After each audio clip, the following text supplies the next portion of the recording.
എന്റെ പ്രിയപ്പെട്ട മുസ്ലിം ലീഗിന്റെ സുഹൃത്തെ, നിങ്ങൾ ഈ പറയുന്നത് മുഴുവൻ അടിസ്ഥാനരഹിതമായിട്ടുള്ള കാര്യങ്ങളാണ്. കാരണം നിങ്ങൾ ചർച്ച ചെയ്യുന്ന ഇതേ തമിഴ്നാട് മുസ്ലിം ലീഗ് ഇപ്പൊ നിൽക്കുന്നത് DMK മുന്നണിയോടൊപ്പം. ഈ DMK മുന്നണി ഇതിനു മുമ്പ് BJPയുമായിട്ട് സഹകരിച്ചിട്ടുണ്ട്, വാജ്പേയി ഗവൺമെന്റിന്റെ അംഗങ്ങളായിരുന്നിട്ടുണ്ട്. ഏതെങ്കിലും ഒരു കാലത്ത് NDAയുടെ ഭാഗമായിട്ട് സഹകരിച്ചു എന്നുള്ളതിന്റെ പേരിൽ ആ ബന്ധം തെറ്റാണ് എന്ന് തിരിച്ചറിഞ്ഞ് BJPയെ തള്ളി പറഞ്ഞുകൊണ്ട് ഒരു വിഭാഗം പുറത്തോട്ടിറങ്ങി വരുമ്പോ ആ വിഭാഗവുമായിട്ട് ഒരു കാലത്തും പിന്നീട് സഹകരിക്കരുത് എന്ന് നിങ്ങൾക്ക് എവിടുന്ന് കിട്ടിയ രാഷ്ട്രീയ വിദ്യാഭ്യാസമാണ്? ഒന്ന് വിശദീകരിച്ചേ നിങ്ങൾ.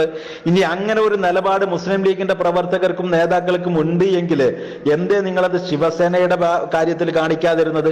ശിവസേന നിങ്ങൾക്കറിയില്ലേ, കാലങ്ങളോളം BJPയോടൊപ്പം സഹകരിച്ചവരല്ലേ, BJPയുടെ സകല നെറികേടുകൾക്കും കൂട്ടുനിന്നവരല്ലേ.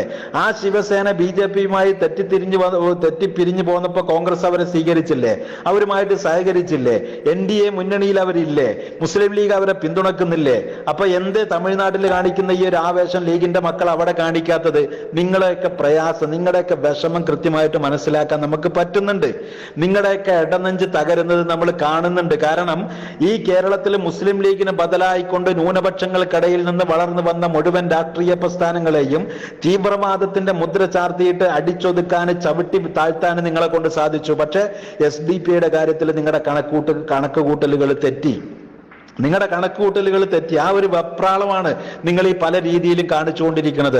ഇന്ത്യൻ രാഷ്ട്രീയ ശ്മശാന ഭൂമികയിൽ SDP-യെ ഞങ്ങൾ മീസാങ്കല്ലായിട്ട് ഉയർത്തി കാണിക്കുമെന്ന് പറഞ്ഞിരുന്നവര് ഇന്ന് രാജ്യത്തിന്റെ വിവിധ ഭാഗങ്ങളിൽ SDP-ക്ക് കിട്ടുന്ന സ്വീകാര്യത കാണുമ്പോൾ നിങ്ങൾക്ക് കരച്ചിൽ വരുന്നതും നിങ്ങൾക്ക് പ്രയാസം വരുന്നതും ഒക്കെ സ്വാഭാവികമാണ്. പക്ഷെ അത് നിങ്ങൾ പ്രകടിപ്പിച്ചോളൂ. പക്ഷെ അതിനും വേണ്ട ഒരു മാന്യത, ചെയ്യരുതെന്ന് പറയുന്ന മുഴുവൻ കാര്യങ്ങളും നിങ്ങൾ ചെയ്യുക. മുമ്പ് BJPയുമായിട്ട് സഹകരിച്ചിരുന്ന DMKയുമായിട്ട് നിങ്ങൾക്ക് സഹകരിക്കാം, അതിൽ കുഴപ്പമില്ല. പക്ഷെ BJPയുടെ നയനിലപാടുകളെ തള്ളി പറഞ്ഞുകൊണ്ടൊരു വിഭാഗം വരുമ്പോൾ ആ വിഭാഗത്തോട് SDP സഹകരിക്കാൻ പാടില്ല. ശിവസേനയുമായിട്ട് നിങ്ങൾക്ക് സഹകരിക്കാം. ഇതൊക്കെ ഈ നിലപാടിലുള്ള ഒരു നെറികേട്. നിങ്ങൾ എന്നെ ഒന്ന് ചിന്തിച്ചു നോക്ക്.